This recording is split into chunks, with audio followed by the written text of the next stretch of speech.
Chers amis, bonjour, ravi de votre présence, de votre intérêt. Cher Charles Ouana, cher Linda Abraham, cher Jean-Claude Bensoussan, amis et partenaires de cette aventure, et puis cher Arié Azoulay, que j'ai retrouvé avec émotion il y a quelques minutes là, et à qui je pense souvent.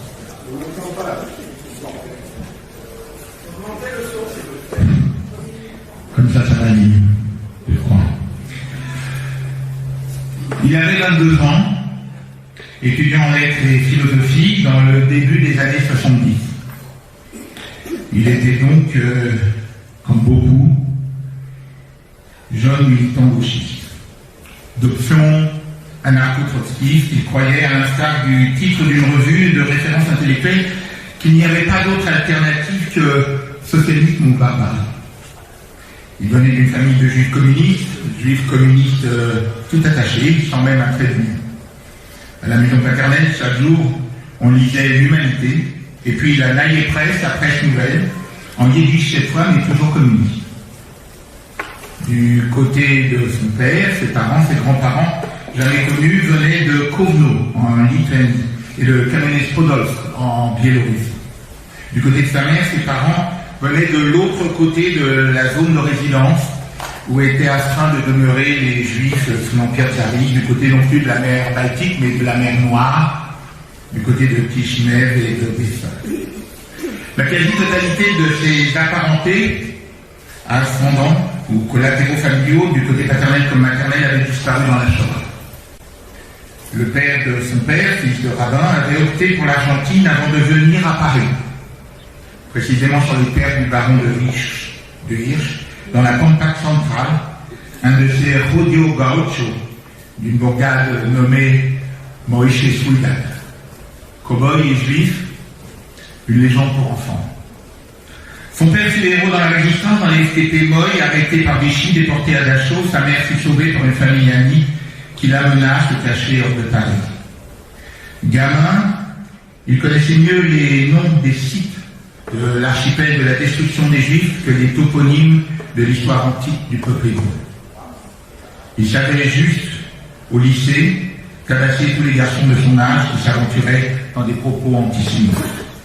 Il avait appris ça de son père et puis d'un homme non juif, prof de gymnastique l'année, qui était l'été directeur d'un club de plage pour gosses sur le littoral de la Manche, et qui, lorsqu'il avait 6-7 ans, le voyant pleurer après s'être fait traiter de sale juif par un autre gamin porte-voix de ses parents imbéciles, lui dit, en manière de consolation combattante, « Tu n'as pas raison de pleurer, tu as toute raison d'en être fier. » Il apprit plus tard que ce prof avait été résistant durant la guerre. Et puis à ses 22 ans, le seul maître vivant qu'il avait pu adopter, Jean-François Lyotard, lui aussi non juif, lui suggéra, pater fraternellement, comme il disait, vivement en tout cas, de lire Lévinas, dont il ne connaissait pas même le nom. Il trouva Difficile liberté.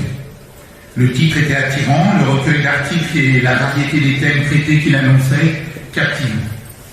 Ce fut comme une interprétation en psychanalyse. Rien ne lui était étranger dans la trame de ce qui se vivait, mais il aurait bien été incapable de l'élaborer et de le formuler lui-même. Le phrasé de Lévinas, ses mots, ses références, imprimaient la matière informe de sa préconnaissance. Pas tous les analysants deviennent psychanalystes. Il n'est pas devenu un érudit lévinassien. Il inclinait vers Freud, l'école de Francfort et Léo-Strauss. Léo-Strauss qui tenait la philosophie politique pour la philosophie première, pour Lévinas c'était l'éthique. En fait, l'une n'est pas concevable sans l'autre. Pour finir, c'est par Lévinas qu'il était advenu au judaïsme qui était en lui et en indication de manière de penser le monde depuis la maison juive. La découverte de l'évidence de n'avoir pas seulement à penser au sein du judaïsme dans une recherche infinie, mais convoquant également de penser le monde commun des hommes depuis les linéaments du judaïsme, depuis l'acte initiateur d'Abraham et l'inscription sinaïtique des 10 paroles. D'où une dette personnelle insoldable. Dette de ce jeune homme qui se tient devant vous maintenant. D'où en chemin ouvrier la conception d'un syntagme d'accueil, d'humanité biblique et juive pour l'Institut qui porte en hommage immanquable le nom d'Emmanuel Levinas, institut que Marc Eisenberg m'a généreusement confié pour l'Alliance israélite universelle. Dans les faits, fut-il lointain de cette lecture difficile de liberté. Emmanuel Levinas y a sa place tutélaire dans la galerie des maîtres dont ces humanités se soutiennent et se fortifient et dont cette journée constitue, en partenariat avec nos amis de l'espace francophone d'Ashdod, une des actions. Quelques mots encore sur ce que peuvent vouloir vêtir l'appellation des humanités bibliques. Une peut-être première vignette, extrait de la lettre adressée par Sigmund Freud aux membres de l'association Nébrite le 6 mai 1926, qui souhaitait saluer son anniversaire. Il revient d'abord sur le motif et le cheminement qui l'avait fait rejoindre le Nébrite. J'avais acquis d'une part de premiers aperçus sur les profondeurs de la vie pulsionnelle de l'homme. J'avais vu bien des choses qui pouvaient décevoir, parfois même effrayer. D'autre part, la communication de mes découvertes déplaisantes avait eu pour résultat de me faire perdre à cette époque la plupart de mes relations personnelles. Je me sentais une sorte de hors-la-loi rejeté par tous. Cet isolement fit naître en moi le désir ardent de découvrir un cercle d'hommes choisis, d'esprit élevé, et qui voudraient m'accueillir avec amitié en dépit de ma témérité. Le fait que vous soyez juif ne pouvait que me plaire car j'étais moi-même juif et le nier m'a toujours semblé être non seulement indigne, mais encore franchement insensé. Sigmund Freud poursuit. Ce qui me rattachait au judaïsme n'était pas la foi, ni l'orgueil national, car j'ai toujours été un croyant, j'ai été élevé sans religion, mais non sans respect de ce qu'on appelle les exigences éthiques de la civilisation humaine. Il restait assez de choses capables de rendre irrésistible l'attrait du judaïsme et des juifs, beaucoup d'obscures forces émotionnelles, d'autant plus puissantes qu'on peut moins les exprimer par des mots, ainsi que la claire conscience d'une identité intérieure, le mystère d'une même construction psychique. Deuxième vidéo. Asher Ginsberg, connu sous le nom d'Abraham, un du peuple. Issu d'une famille racidique d'Odessa, créateur du groupe des Némosés, fondateur d'un courant retenu sous le nom générique de sionisme culturel qui, dans son journal, Ashidoa, écueillit nombre des écrivains juifs de son temps, qui a été le conseiller, un des conseillers de Chaim Weizmann à Londres, et avait aidé à établir les cartes qui ont permis la déclaration Balfour de 1917. C'est une figure sinon oubliée, du moins bien négligée et quelquefois méprisée des grandes pensées et plumes du mouvement d'émancipation nationale juive. Pour Abraham, le projet sioniste ne devait pas viser de permettre aux Juifs d'être comme tout le monde, mais l'opportunité d'approfondir et de consolider dans l'interaction des quotidiens partagés un particularisme consolidé. Abraham eut une grande influence sur des figures aussi prestigieuses que le poète Chaim Bialik, l'historien et philosophe Gershom Scholem, le militant sioniste Meir Dizengoff, et aussi ce qui est moins connu sur Sigmund Freud, qui se disait sioniste, mais pas nationaliste, et qui soutint explicitement le projet de foyer culturel juif en Palestine, tout à fait dans la perspective d'Abraham. Il consignait dans son ouvrage La loi de Sion, même celui qui nie la réalité de Dieu en tant que tel ne peut récuser sa réalité comme force historique réelle. Même s'il conteste le principe de la foi, un juif ne peut dire « Je n'ai aucune part dans ce Dieu d'Israël, dans cette force historique qui a fait vivre mon peuple et déterminer les traits de son esprit et de son destin pendant des millénaires. » Troisième année. Le 1er avril 25 fut inaugurée officiellement l'université hébraïque de Jérusalem. Le Rav Abraham Kook parla le premier. Il voyait dans cet événement la réalisation de la sainte vision des prophètes.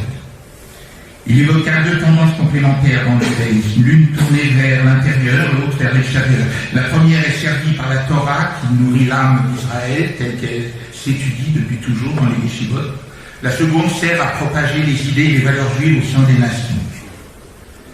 Le Rav Kook déclara encore « Nous avons été placés comme une lumière parmi les peuples pour recueillir recueillir le savoir profane de l'humanité, pour adapter à notre propre vie le bien et le sublime que nous recevons, et pour le transmettre de nouveau au monde entier. Et c'est pour atteindre cette fin que cette université peut servir de grand et digne instrument. Albert Einstein fut nommé président provisoire du conseil académique, et le premier conseil des gouverneurs comprenait Martin Buber, Sigmund Freud, Abraham Bialik. Gershom Scholem fut nommé docent en septembre. Ces vignettes, pour indication d'un arrière-fond en socle inexpugnable, de ce de quoi humanité biblique et juive pourrait être le fruit et la nécessité. Humanité évoque l'assemblage des disciplines réunies pour une conception de l'éducation fondée sur les convictions que l'homme a besoin pour se construire et s'armer pour l'existence de la fréquentation des grands textes et œuvres patrimoniaux, et de l'accord en canevas des disciplines académiques principes de ces humanités, la philosophie, incluant l'éthique et la psychanalyse, l'herméneutique, les textes fondateurs, l'histoire, la littérature, la poésie, les langues, la philologie et les arts. Biblique s'entend en démarquage de ce qui fut le credo de la bataille des Lumières contre l'emprise ecclésiastique, un réalignement unilatéral sur l'Hellénisme. Notre histoire commence avec les Grecs posés en axiome et Ernest Lavis, bâtisseur de l'enseignement de l'histoire en France. Ce qui paraît quand même un peu fort, si on fonce comme on l'a dit, ces récits et ces scènes sont pour les arts picturaux, culturels, musicaux, littéraires et poétiques européens et par suite nord-américains, de vastes répertoires d'images et de métaphores, leur grand code selon l'expression du poète William Blake. Un peu fort encore si nous gardons en mémoire que c'est dans le motif graphique d'une représentation imaginée des tables de la loi mosaïque que furent inscrites les déclarations des droits de l'homme et du citoyen. Nous en avons une belle illustration au musée Carnavalet de Paris, due au peintre et illustrateur Jean-Jacques François Levardier. Et si on fait attention à la scène originelle si précieuse au fond d'une faveur, les pères fondateurs des États-Unis d'Amérique en 1776, cette scène originelle, c'est celle de l'épopée mosaïque de l'Exode, de la sortie d'Égypte, comme scène originelle des pastorales, des palétiques, en métaphore de la délivrance, de la tyrannie et de la servitude. Enfin, avec Juif s'indique la tentation de corriger le biais parfois asséchant et réducteur qu'on trouve quelquefois dans la Wissenschaft des Judentums, la science du judaïsme fondée à Berlin en 1819. Si cette dernière intégra les critères scientifiques de la vérification des sources, de l'exploitation des archives, des marqueurs fondés sur la région, amplifiant la connaissance du monde juif, réalisant des publications d'envergure telles que la Jewish Encyclopedia. Simultanément, dans une dynamique de facteurs hégélienne, elle a pu réduire cette connaissance à une tendance grotesque à l'impassibilité archéologique dénoncée par Jacob Gordon, pour laquelle Gershom Scholem, de son côté, donnait un diagnostic d'atmosphère tombale. L'humanité biblique et juive exprime intrinsèquement que le judaïsme n'est pas un astre mort, pas uniquement un objet d'étude, mais encore une ressource non seulement spirituelle, mais aussi bien épistémologique. Au final, il s'agit dans le sillon tracé par Shmuel Noah Eisenstadt, dans son essai sur le retour des Juifs dans l'histoire, d'axer la perception du judaïsme comme une civilisation et le judaïsme en qualité de civilisation se constitue d'un montage psycho-cognitif et éthique de longue durée. À Bivarbourg, Erwin Panofsky, entre autres, nous en ont fourni des éléments complémentaires épistémologiques pour en étayer la construction. C'est peut-être ce qui pouvait faire dire à Vladimir Granov que la psychanalyse constituait en date le dernier éclat jeté par le monothéisme. Seule une approche civilisationnelle complexe permet de comprendre à la fois la durabilité et les discontinuités de l'existence juive en reprenant une formule de Léo Baer. Il s'agit donc là, ainsi que le formulait Léon Ashkenazi, de réhabiliter les intuitions juives comme cohérence de pensée, de redonner constance et consistance à un judaïsme culture universelle, un judaïsme interlocuteur du monde moderne, comme le suggérait Emmanuel Lévinas. Les humanités bibliques et juives constituent un sommet, peut-être celui espéré par Abraham, peut-être ce qu'attendaient les parrains de l'université hébraïque de Jérusalem. Elles offrent sous ce syntagme générique une résidence en forme de programme qui articule les principes d'une vie contemporaine à partir d'un monde de vie plus ancien. et dans lesquels il n'est pas incohérent, mais au contraire fondé, de faire consommer grands penseurs du judaïsme, écrivains, poètes et artistes, qu'ils soient plasticiens, musiciens ou d'autres modalités d'expression. Le patrimoine est grand. Son inventaire s'écrit à somme ouverte et dans la diversité, tous enfants et porteurs dans leur hétérogénéité d'une même civilisation. Un giron juif disait Abraham Echel, c'est chaque fois faire un nouveau départ sur une vieille route. Et parmi tout cela, Emmanuel Levinas, dont vont nous entretenir les intervenants de cette journée, de la présence et de l'actualité. Celle d'une pensée, du mythe même, pas tant du semblable que du co-humain, comme le nomme Primo Levi dans Les naufragés et les rescapés. À l'heure des assauts multiformes contre les montages civilisationnels issus du monothéisme éthique, tous ces ludo-paganistes et ribornes gnostiques, ces furies intersectionnistes, wokistes, transgenristes et autres transhumanismes ou aquamations funéraires affidées aux technosciences contemporaines, la pensée de Levinas sonne en bastion et réplique. C'est la convocation de la journée qui commence avec ces éminents, légitimes, fidèles continuateurs, disciples ou commentateurs. Tous en travaillent chacun d'une œuvre personnelle spécifique d'importance et auteurs d'ouvrages de référence. Et toujours dans cette œuvre, le sceau de la pensée lévinassienne. Par déroulé, nous entendrons Salomon Malka, qui fut son élève, qui lui a consacré plusieurs ouvrages, dont Lire Levinas et Emmanuel Levinas, La vie, la trace. Daniel Epstein, rabbin, philosophe, directeur de l'Institut Matam, auquel il est dû la traduction de l'œuvre de Levinas en hébreu. David Ballon, professeur émérite de philosophie à l'Université de Strasbourg, qui vient de faire paraître de lettres à la lettre, philosophie et judaïsme, dans l'œuvre de Emmanuel Levinas. Dan Arbib, agrégé de philosophie, enseignant à Normal Sup, auteur de La lucidité de l'éthique, études sur Levinas. Jean-Michel Salanskis, prof de philosophie des sciences logiques et épistémologie à l'Université Paris-Ouest Nanterre, auteur de L'émotion éthique, Levinas vivant 1, et de L'humanité de l'homme, Levinas vivant 2. Noémie Med-Chimol, normalienne, doctorante en sciences religieuses, critique littéraire au Jérusalem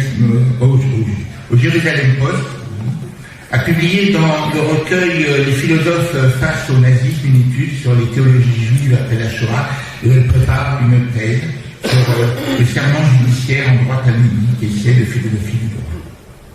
Catherine Chaillet, professeure émérite de philosophie à l'Université Paris-Ouest Nanterre, auteur de Lévinas, l'utopie de l'humain, et puis de Pour une morale au-delà du savoir, Kant et Lévinas, et encore La trace de l'infini, Emmanuel Levinas et la source hébraïque, et Figure du féminin, lecture d'Emmanuel Levinas. C'est une chance pour nous tous de les avoir aujourd'hui ici.